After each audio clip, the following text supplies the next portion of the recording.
Chapter 1. At the Golden Globes. Jack Morgan got out of his dark blue Lamborghini near the Beverly Hilton. It was the night of the Golden Globes, and he was with a beautiful and famous movie star.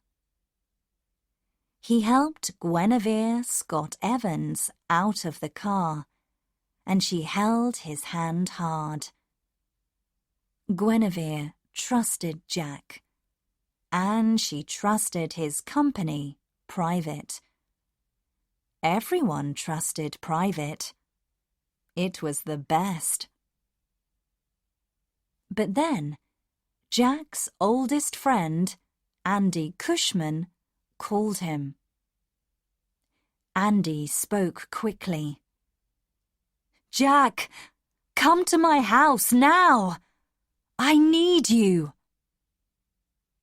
"It's not a good time. What's wrong?" asked Jack. "It's Shelby. She's dead," said Andy. Shelby and Andy married 6 months ago. Guinevere was not happy, but Jack took her to her table. Then he was on the road to Andy's house in Bluffs.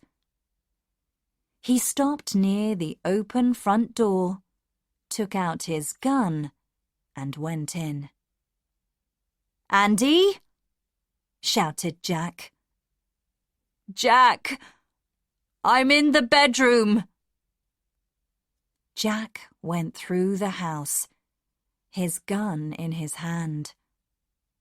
In the bedroom, there were clothes everywhere. Shelby was on the bed, with blood on her head. "What happened?" asked Jack. Andy was near Shelby, his head in his hands. "Someone shot her. Please, find him." Jack took photos of everything in the room. "Did you call the police?" he asked.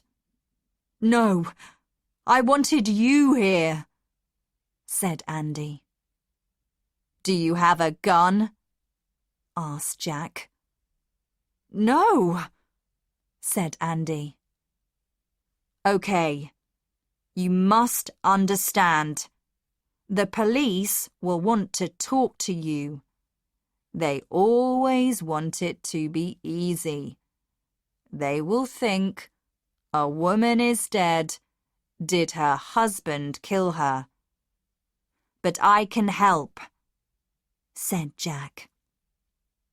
He called the police and waited for them to arrive. Chapter 2. A young woman dies. Justine worked with Jack at Private. People trusted her too. Tonight, she was in an expensive Italian restaurant. Then, the chief of police called her. "Another young woman is dead," Justine told her friend. "I must go." In 2 years, 11 young women in Los Angeles were dead. Now it was 12.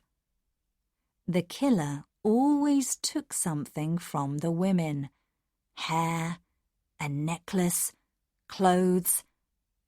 Then the killer emailed the chief of police and told him about the women's things. Nobody knew where the emails came from, but the emails all had the same name: steam cleaner. The police found the women's things, but they could not find steam cleaner. The police wanted Justine and Private to help them find the killer. Emilio Cruz, from Private, stopped his Mercedes at the restaurant door, and Justine got in. "What do you know about this girl?" asked Justine. "Her name is Connie Yu. She was 16 and very intelligent," said Emilio. "She was on the ground behind a restaurant. There was an earring in her left ear. There was no right ear." Emilio stopped in a small, dark street near some police cars. They walked past the police and spoke to the doctor. "We'll get an email about the ear in a day or two," Emilio said. At 2 a.m., Justine and Emilio were at Private's offices. They talked to Cy, Private's forensic expert. "We have the woman's bag and cell phone," said Justine. "Can you look for DNA on them?" "Of course," said Cy. "I can work all night on it." Chapter 3. At Private. The next morning, Justine, Emilio, Cy, and Mobot, the computer expert, were in the office. Jack opened his laptop and showed them the photos from Andy's bedroom. "Look at these," he said. "I can't see anything important. Can you?" "Did the killer take anything from the house?" asked Justine. "No, he took nothing," said Jack. "And were Andy and Shelby happy together?" asked Emilio. "Yes," said Jack. "Very happy." "Okay," said Justine. "This killer is a professional. But why did he kill Shelby?" "The police always like easy answers. They will think one thing. Andy killed her," said Emilio. "Did Andy kill her?" "No, he didn't," said Jack. "I know Andy well. He loved Shelby." "What next?" asked Mobot. "We look at Andy and Shelby," said Jack. "We talk to their friends and to people they work with. Let's go." "Wait," said Justine. "I have some news on the young woman. We have her bag. Cy couldn't find any new DNA, but Mobot looked at her phone." "I looked at the text messages," said Mobot. "There were hundreds, from 20 or 30 people. I looked at the numbers, and they are all friends or family. But there is one strange message. I can't get the number for it. Look!" A text message came up on the wall. "Connie, it's Linda. My mum took my phone. I must talk to you. Can we meet? Please? Behind the restaurant. At 8:30 p.m. Don't tell anyone." "I talked to Linda," said Mobot. "Her mother didn't take her phone." Linda didn't send that message. The killer got into Connie's phone and found all her friends. Then he sent her that message from his phone. But we can't find the number of the killer's phone, said Cy. It isn't possible. Who is Steam Cleaner? Asked Jack. Rudolph Crocker left his office at 7 p.m. and went for a drink. At 9 p.m. he was at home and ready for a run. He ran out to Marina del Rey and thought about Connie Yu. That was a great evening. There was nobody near him. He stopped near a boat and put something on it. Then he went home and sent an email to the chief of police. You can find Connie Yu's ear on a boat in Marina del Rey. Steam Cleaner. Chapter 4. Another Young Woman. Jason Pilzer got a text message at work at 3 p.m. Scylla, your big night is Saturday. Be ready. Steam Cleaner. Scylla was Jason's computer name. At 6 p.m., he left his office and drove to a store. He bought some gloves and some electric cable.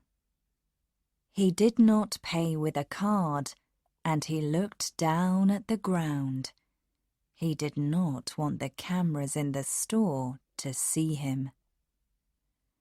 The big night was in 3 days. He was ready to kill his first woman. I'm going for a walk, Marguerite Esperanza shouted to her grandmother. It was Saturday evening. Marguerite walked out the house and onto Rowena Avenue. A text message came onto her phone. Hi, Marg. It's Lamar. Where are you? She read it and answered. I'm on Rowena. Lamar was a really nice boy. Marguerite liked him. Do you want to get a pizza? Asked Lamar. Okay, Marguerite answered. Marguerite called her grandmother. I'm getting a pizza with Lamar, she said, and he'll walk home with me. Is that okay? The black van was near Rowena Avenue. The driver was Steam Cleaner. Scylla and Morbid were in the back of the van. She's out of her house, said Morbid. He gave the laptop to Scylla. Scylla wrote a message. Hi, Marg. It's Lamar. Marguerite answered. Scylla wrote another message. The van stopped near the pizza restaurant and waited. Then they saw Marguerite in the street. Go! Shouted Morbid. Scylla got out of the van. He pulled a bag over Marguerite's head from behind, and he and Morbid threw her into the van. Steam Cleaner drove away quickly. Help! Shouted Marguerite. Be quiet, shouted Morbid. Maybe you can win the game." "Win?" asked Marguerite. "What do you mean?" Steam Cleaner stopped the van in a park with nobody near.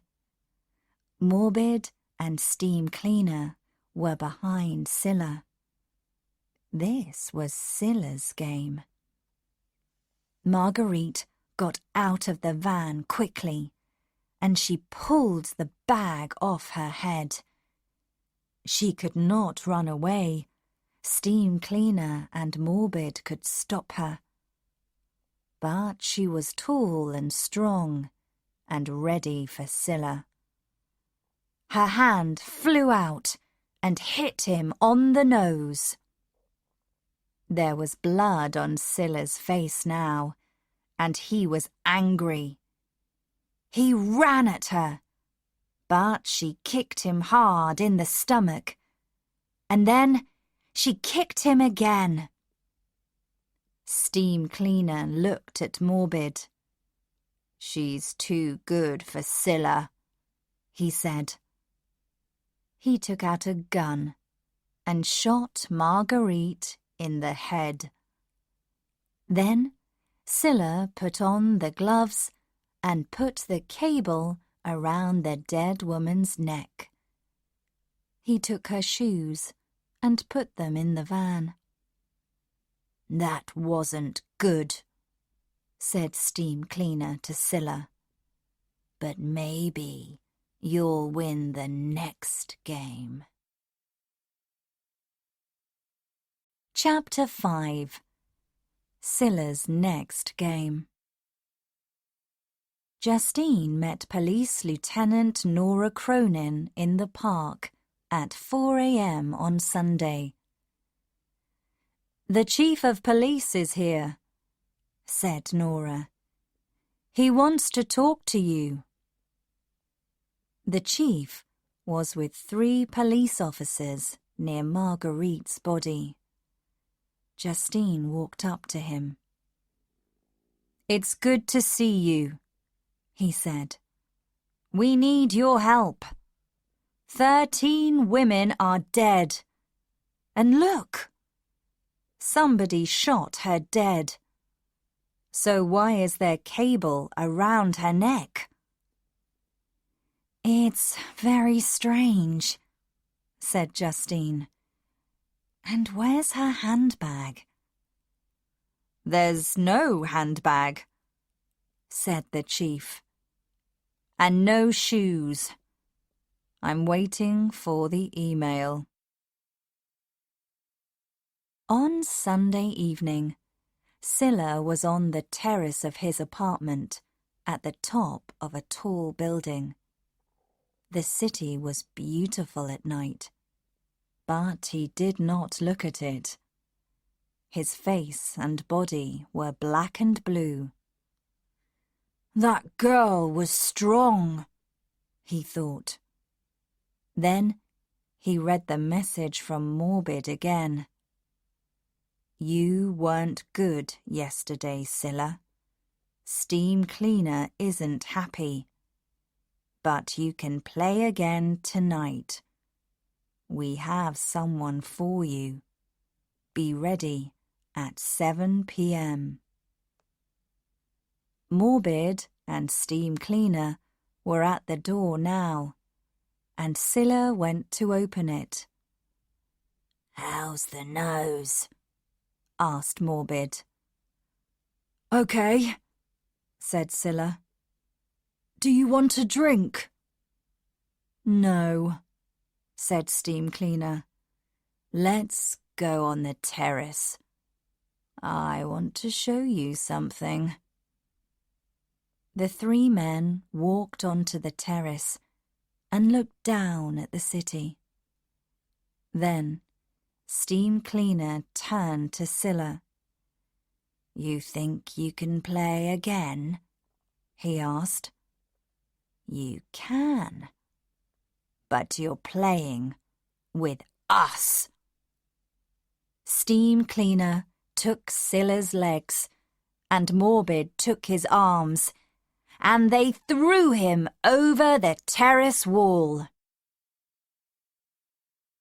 Justine and Jack were at private with Mobot. They talked about Marguerite.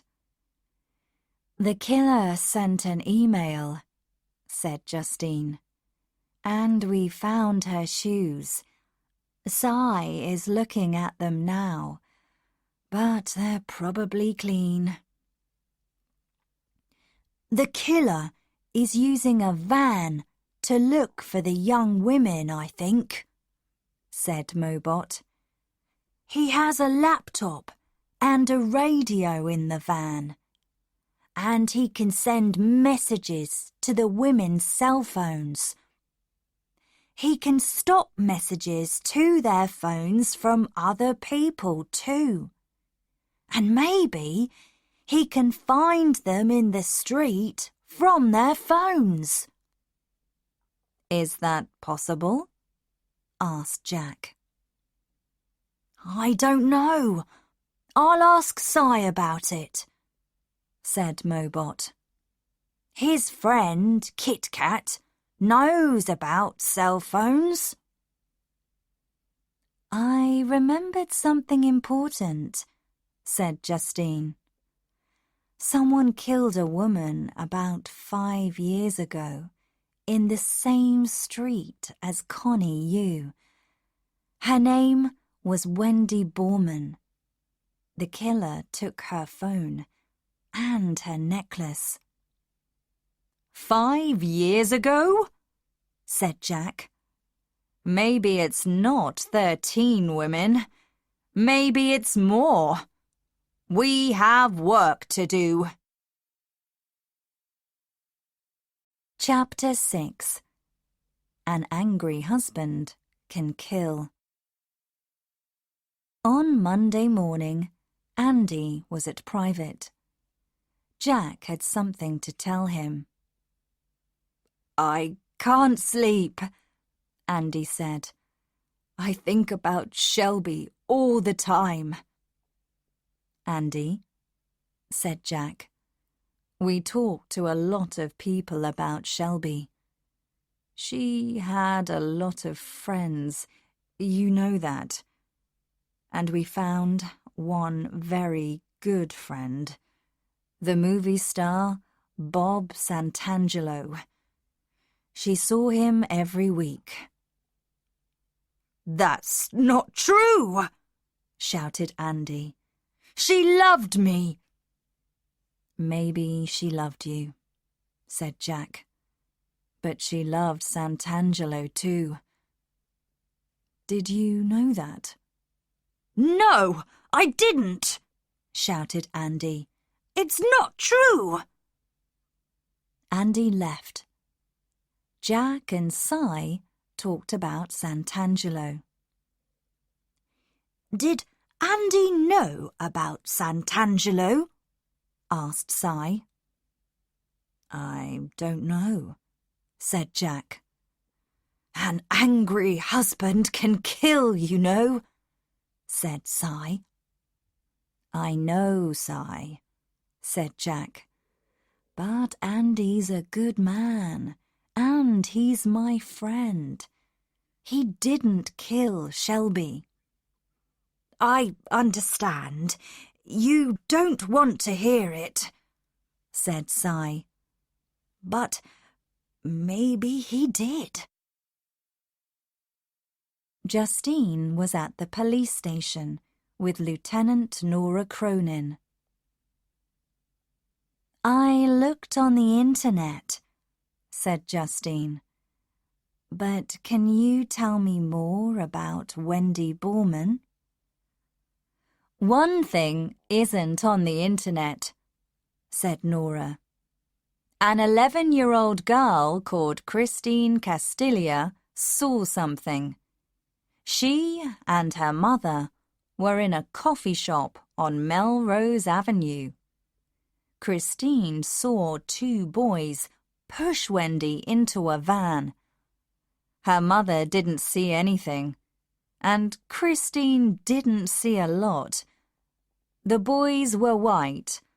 One had a long nose and big ears. The other had long hair. "But Christine is 16 now," said Justine. "We need to talk to her again." Chapter 7. Help from Scy's Friends. Scy lived in an apartment with a lot of computers. On Monday evening, he sat at a computer and talked to his friend Kit Kat in Sweden. "You asked about cell phones," said Kit Kat. "I can help. Someone in the United States of America has a new program. It can find a phone and get inside it. Then it can send messages from the phone, and nobody knows it is happening."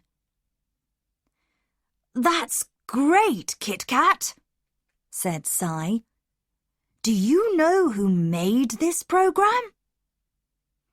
"His name is Morbid. He's American, I think." "Thanks, Kit Kat.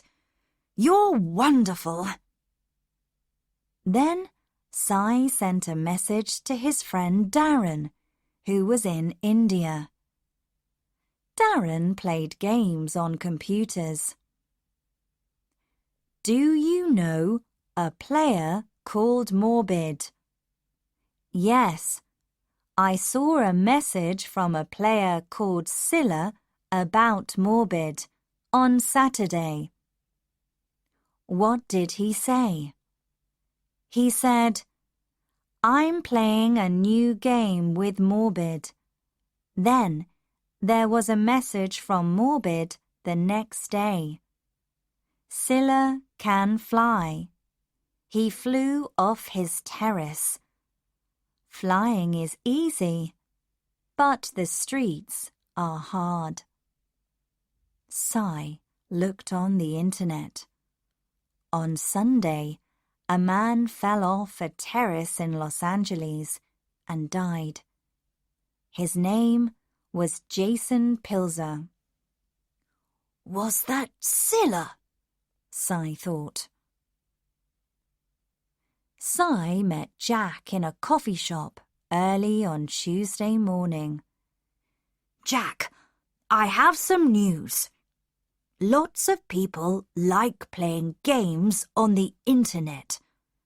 In some of these games, you kill people, but you're playing. It's a game. I think some men in Los Angeles are playing a game, but they are really killing people. Not on the computer, but on the streets." "Who are these men?" asked Jack. "One man was Jason Pilzer. His computer name was Scylla. Another man is Morbid. Scylla died on Sunday night. The police say he fell off his terrace. But maybe someone pushed him." "Let's go to his apartment," said Jack. Jack and Scy met Nora at the apartment building, and they went up together. There was not anything interesting in the living room, but in the bedroom were a laptop and a cell phone. "I'll take the computer back to Mobot," said Scy. "But I'll look at the phone now." He started to read the text messages. "Jack, look at this." Scy gave the phone to Jack. "It's tonight, Scylla. You're the killer. Steam Cleaner." "It's from Steam Cleaner," said Jack. "He's working in a group." Chapter 8. They're going to kill again. Justine took the police photos of Wendy Borman's body to the office at Private. She also took a bag of Wendy's clothes. Cy can look at those, she thought. There may be DNA on them. Justine looked at the photos of Wendy, dead, behind the restaurant. 5 years ago, the police found Wendy's bag next to her, but her necklace was not there.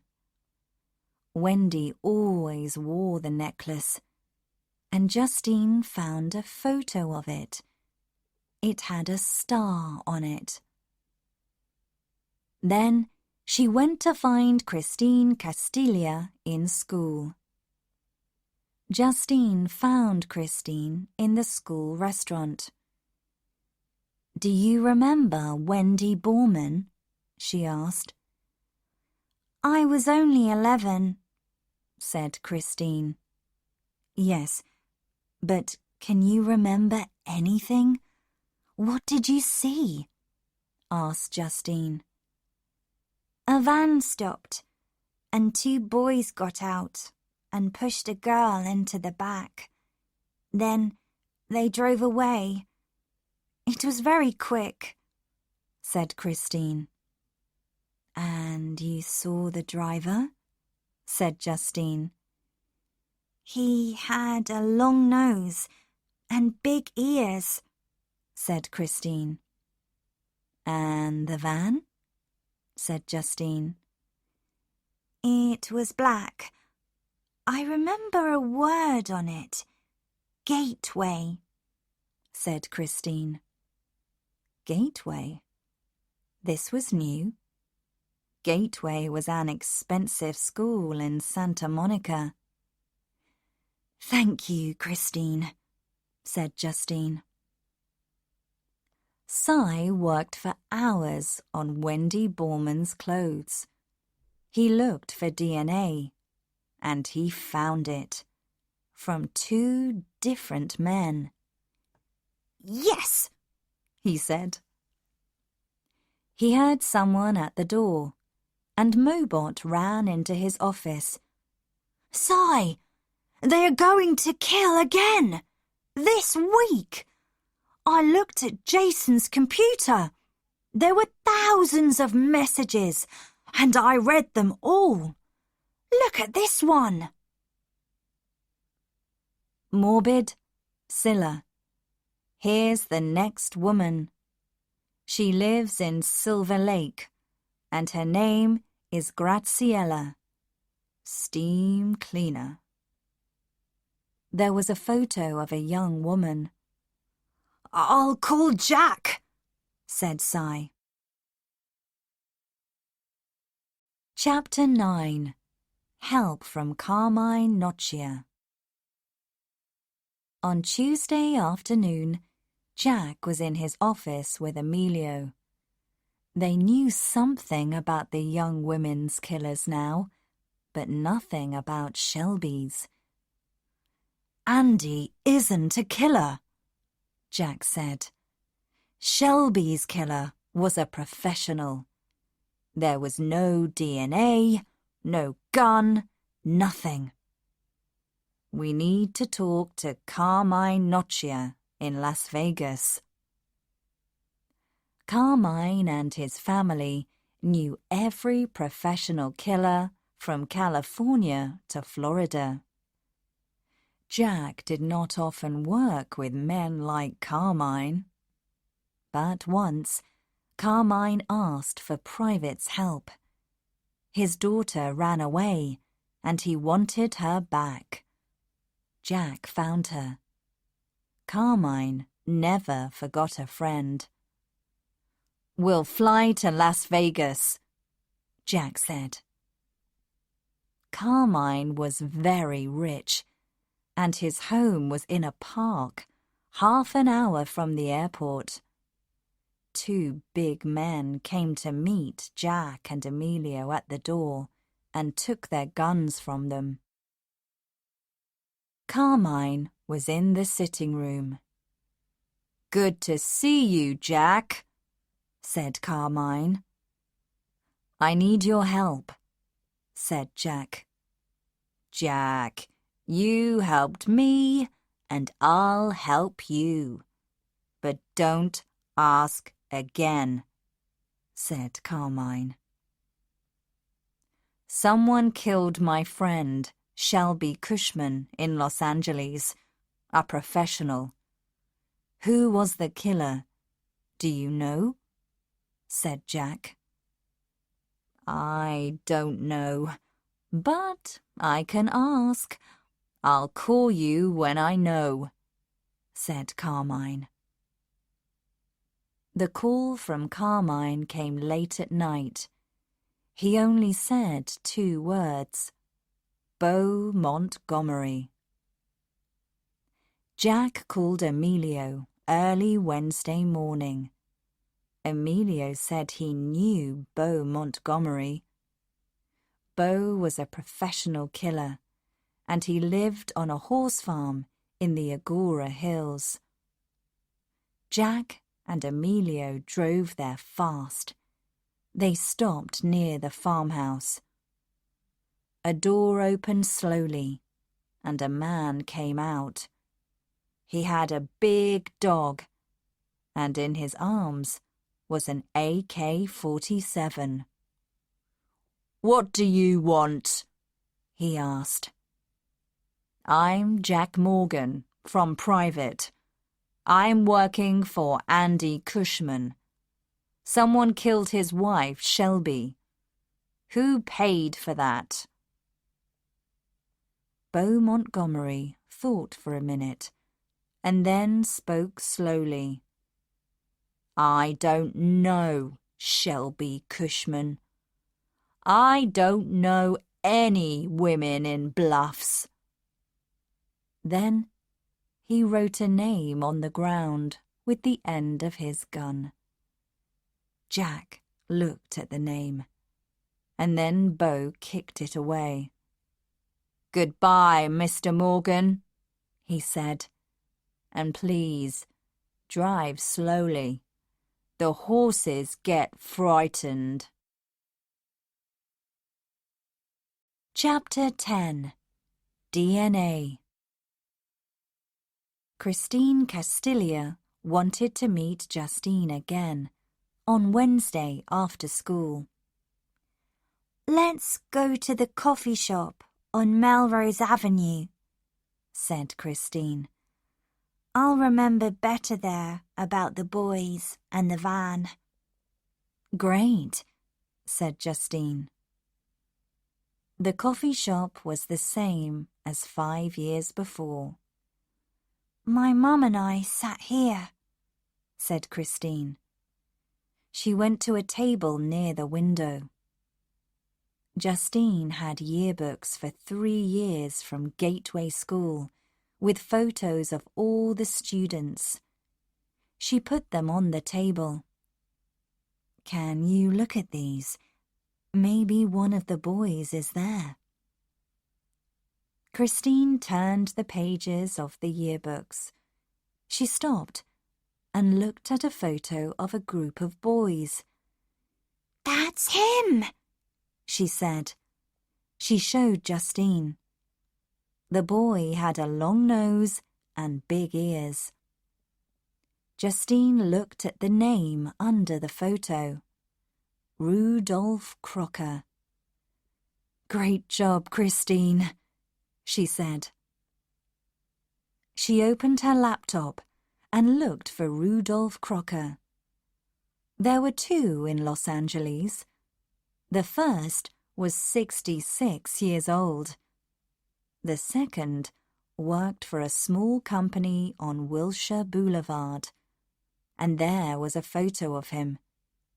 It was the boy, 5 years older. Now, Justine needed his DNA. Justine went to see Nora Cronin at the police station. "We have DNA from Wendy Borman's clothes," she told her. It's from 2 men, but we don't know them. But I talked to Christine Castilla. We looked at some photos, and she saw this boy. He pushed Wendy Borman into the van. Look! She showed Nora a photo on her computer.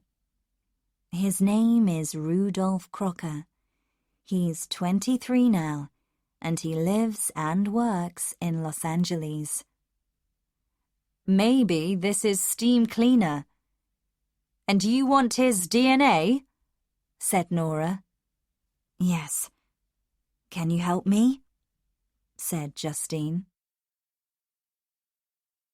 Nora and Justine stopped their car near Crocker's apartment building. They watched and waited.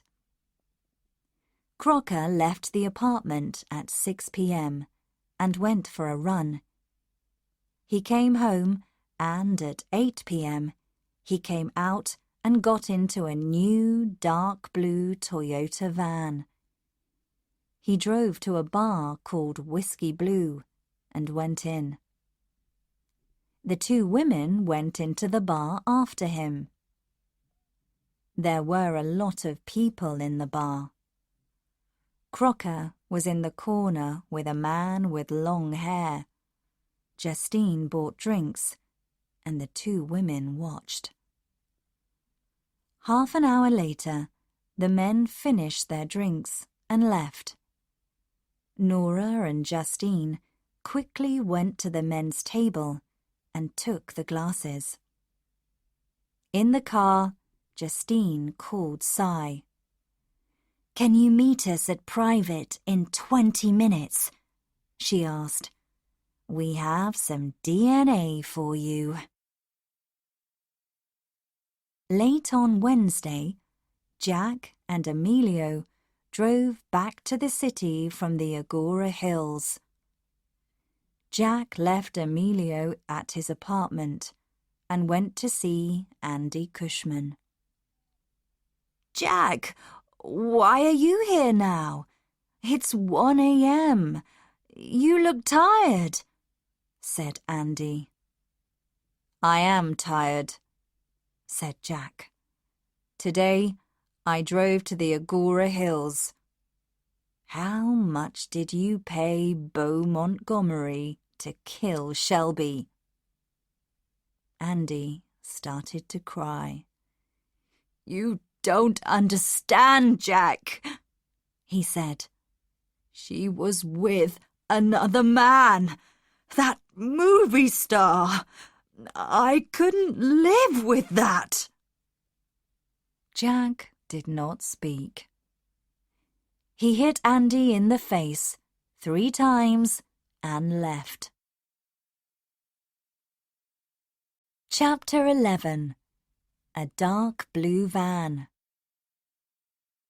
The next morning, Cy had news for Justine and Nora about the DNA. "I have DNA from one of the glasses," he said. "Not Crocker's glass, the other man's.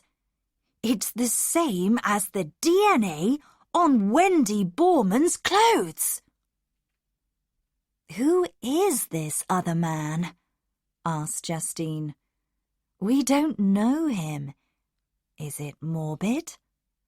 "Maybe. And what did you get from Crocker's glass?" Nora asked Cy. "I couldn't get DNA from Crocker's glass. It was too dirty," said Cy. Justine looked at Nora. "What now?" she asked. "We must find Crocker," said Nora. Mobot worked all morning on her computer, and then she found something. She called Jack. "Morbid wants to kill Graziella tonight. He's sending her text messages from a friend, Lulu. Graziella is answering these messages from Lulu. She says See you after school. But I don't know where they are meeting. Where is Morbid? Asked Jack.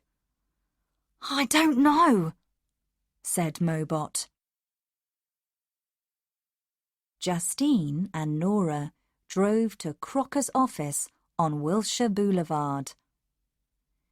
Mr. Crocker is on vacation today, said the woman at the desk. They drove fast to his apartment, but he was not there. Let's find his van, said Nora.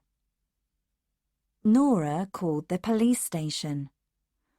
We're looking for a new, dark blue Toyota van. Every police car must look for it. Then she and Justine waited in their car near Crocker's apartment building. The call came back to Nora. The dark blue van is in Silver Lake. It was on Alvarado Street, but we can't find it now. We must stop that van, shouted Nora into the radio. The driver is a killer. Jack and Emilio were on the road too. Mobot called Jack. I'm reading more messages from Morbid to Graziella, she told him. She's in Glendale, and he wants to meet at Ralph's supermarket. Graziella was in the street near the supermarket. Morbid walked up to her.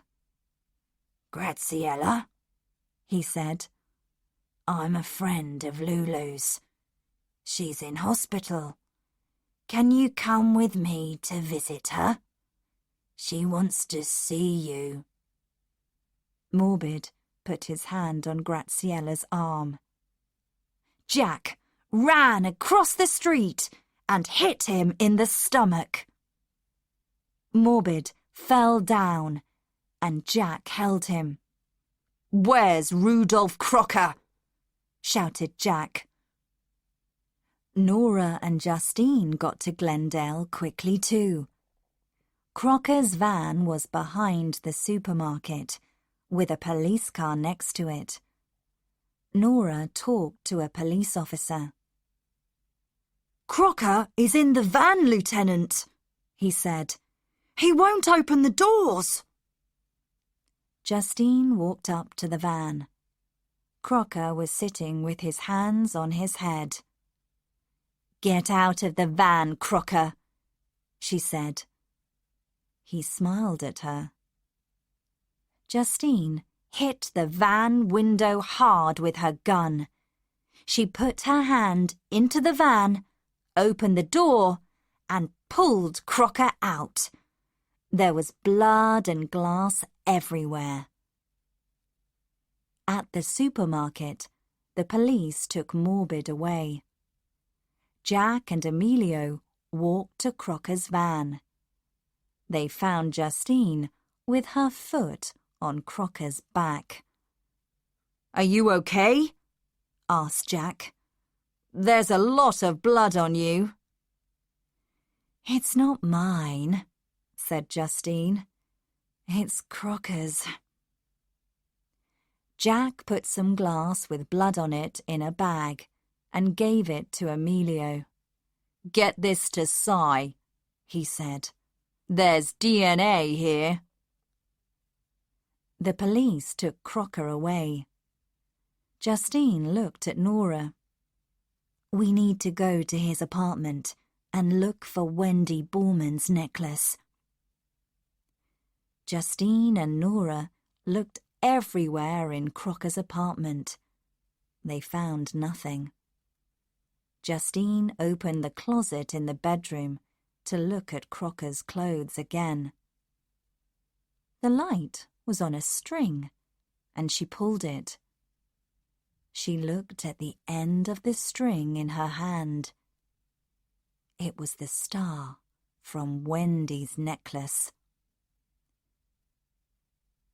We've caught them, Justine, said Jack.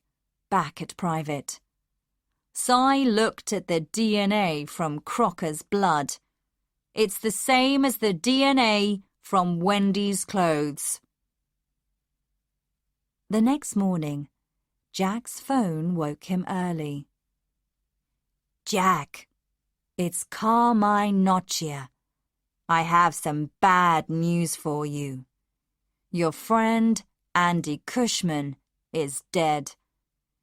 His car went off the road near Marin, and it went into the ocean.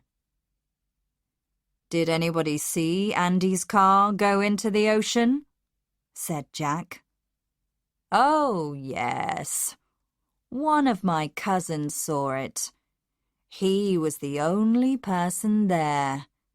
Have a good day, said Carmine.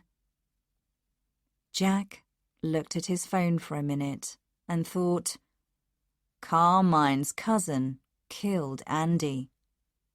Then he turned and threw it out of the window. It was time for a new phone and a new phone number.